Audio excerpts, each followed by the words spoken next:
حکومت کا تصور۔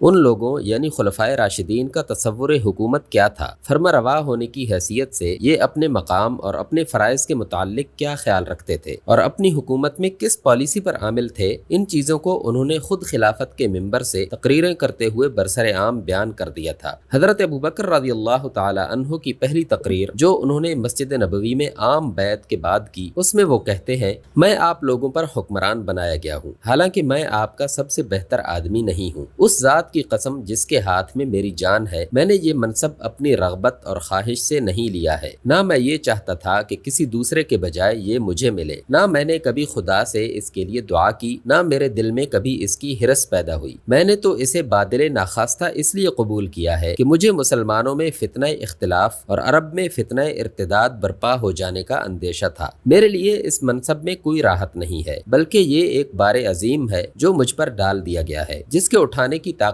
مجھ میں نہیں ہے، الا یہ کہ اللہ ہی میری مدد فرمائے۔ میں یہ چاہتا تھا کہ میرے بجائے کوئی اور یہ بار اٹھا لے۔ اب بھی اگر آپ لوگ چاہیں تو اصحاب رسول اللہ صلی اللہ علیہ وسلم میں سے کسی اور کو اس کام کے لیے چن لیں، میری بیعت آپ کے راستے میں حائل نہ ہوگی۔ آپ لوگ اگر مجھے رسول اللہ صلی اللہ علیہ وسلم کے معیار پر جانچیں گے اور مجھ سے وہ توقعات رکھیں گے جو حضور صلی اللہ علیہ وسلم سے آپ رکھتے تھے، تو میں اس کی طاقت نہیں رکھتا، کیونکہ وہ شیطان سے محفوظ تھے اور ان پر آسمان سے وہی نازل ہوتی تھی۔ اگر میں ٹھیک کام کروں تو میری مدد کیجیے، اگر غلط کام کروں تو مجھے سیدھا کر دیجیے۔ سچائی امانت ہے اور جھوٹ خیانت۔ تمہارے درمیان جو کمزور ہے وہ میرے نزدیک قوی ہے، یہاں تک کہ میں اس کا حق اسے دلواؤں اگر خدا چاہے، اور تم میں سے جو طاقتور ہے وہ میرے نزدیک کمزور ہے، یہاں تک کہ میں اس سے حق وصول کروں اگر خدا چاہے۔ کبھی ایسا نہیں ہوتا کہ کوئی قوم اللہ کی راہ میں جدوجہد چھوڑ دے اور اللہ اس پر ذلت مسلط نہ کر دے، اور کسی قوم میں فواحش پھیلے اور اللہ اس کو عام مصیبت میں مبتلا نہ کر دے۔ میری اطاعت کرو جب تک میں اللہ اور رسول کا مطیع ہوں، اور اگر میں اللہ اور رسول کی نافرمانی کروں تو میری کوئی اطاعت تم پر نہیں ہے۔ میں پیروی کرنے والا ہوں، نئی راہ نکالنے والا نہیں ہوں۔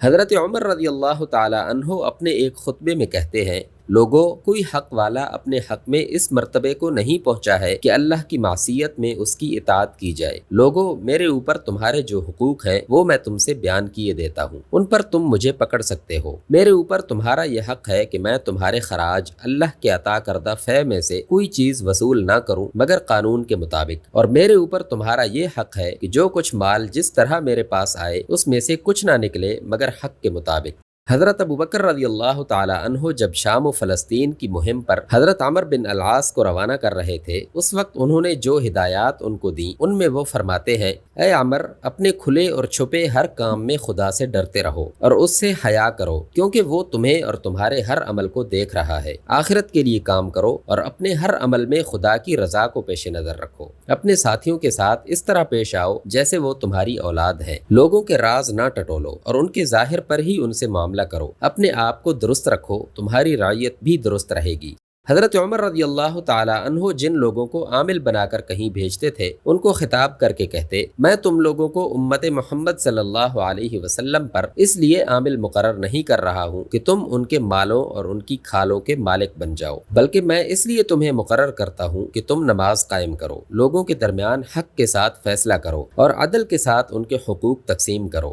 حضرت عثمان رضی اللہ تعالی عنہ نے بیعت کے بعد جو پہلا خطبہ دیا اس میں انہوں نے فرمایا، سنو، میں پیروی کرنے والا ہوں، نئی راہ نکالنے والا نہیں ہوں۔ جان لو کہ کتاب اللہ اور سنت رسول اللہ کی پیروی کرنے کے بعد 3 باتیں ہیں جن کی پابندی کا میں تم سے عہد کرتا ہوں۔ ایک یہ کہ میری خلافت سے پہلے تم نے باہمی اتفاق سے جو قاعدے اور طریقے مقرر کیے تھے ان کی پیروی کروں گا۔ دوسرے یہ کہ جن معاملات میں پہلے کوئی قاعدہ مقرر نہیں ہوا ہے ان میں سب کے مشورے سے اہل خیر کا طریقہ مقرر کروں گا۔ تیسرے یہ کہ تم سے اپنے ہاتھ روکے رکھوں گا جب تک کہ تمہارے خلاف کوئی کارروائی کرنا قانون کی روح سے واجب نہ ہو جائے۔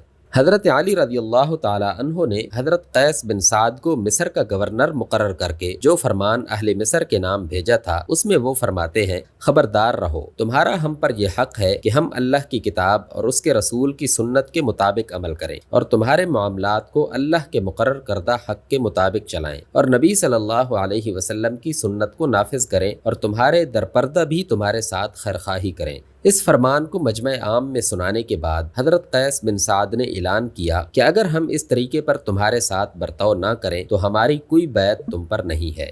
ایک گورنر کو حضرت علی رضی اللہ تعالی عنہ نے لکھا، اپنے اور رعیت کے درمیان لمبے چوڑے پردے حائل نہ کرو۔ حکام کا رعیت سے پردہ کرنا نظر کی تنگی اور علم کی کمی کا شاخسانہ ہے۔ اس پردے کی وجہ سے ان کو صحیح حالات معلوم نہیں ہوتے، چھوٹی باتیں ان کے لیے بڑی بن جاتی ہیں اور بڑی باتیں چھوٹی ہو جاتی ہیں، اچھائی ان کے سامنے برائی بن کر آتی ہے اور برائی اچھائی کی شکل اختیار کر لیتی ہے، اور حق باطل کے ساتھ خلط ملط ہو جاتا ہے۔ یہ حضرت علی رضی اللہ تعالی عنہ کا محض قول ہی نہ تھا بلکہ ان کا عمل بھی اس کے مطابق تھا۔ کوفہ کے بازاروں میں خود درہ لے کر نکلتے، لوگوں کو برائیوں سے روکتے، بھلائیوں کی تلقین کرتے اور تاجروں کی ایک ایک منڈی کا چکر لگا کر یہ دیکھتے تھے کہ وہ کاروبار میں بددیانتی تو نہیں کر رہے ہیں۔ اس روزمرہ کی گشت میں کوئی اجنبی آدمی ان کو دیکھ کر یہ اندازہ نہیں کر سکتا تھا کہ یہ بلاد اسلام کا خلیفہ اس کی آنکھوں کے سامنے پھر رہا ہے، کیونکہ نہ ان کے لباس سے بادشاہی کی شان ظاہر ہوتی تھی اور نہ ان کے آگے کوئی چوبدار ہٹو بچو کہتا پھرتا تھا۔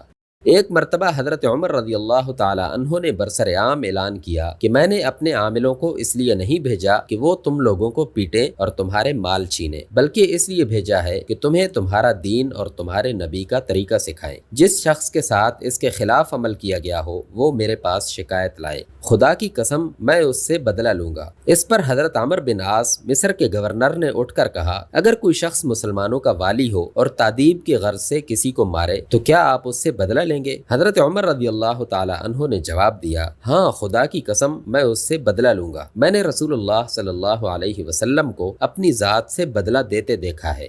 ایک اور موقع پر حضرت عمر رضی اللہ تعالی عنہ نے اپنے تمام گورنروں کو حج میں طلب کیا اور مجمع عام میں کھڑے ہو کر کہا کہ ان لوگوں کے خلاف جس شخص کو کسی ظلم کی شکایت ہو وہ پیش کرے۔ پورے مجمع میں سے صرف ایک شخص اٹھا اور اس نے حضرت عمر بن عاص کی شکایت کی کہ انہوں نے ناروا طور پر مجھے 100 کوڑے لگوائے تھے۔ حضرت عمر رضی اللہ تعالی عنہ نے کہا، اٹھو اور ان سے اپنا بدلہ لے لو۔ عمر بن عاص نے احتجاج کیا کہ آپ گورنروں پر یہ دروازہ نہ کھولیں، مگر انہوں نے کہا کہ میں نے رسول اللہ صلی اللہ علیہ وسلم کو خود اپنے آپ سے بدلہ دیتے دیکھا ہے، اے شخص اٹھ اور اپنا بدلہ لے لے۔ آخر کار عمر بن عاص کو ہر کوڑے کے بدلے 2 اشرفیاں دے کر اپنی پیٹھ بچانی پڑی۔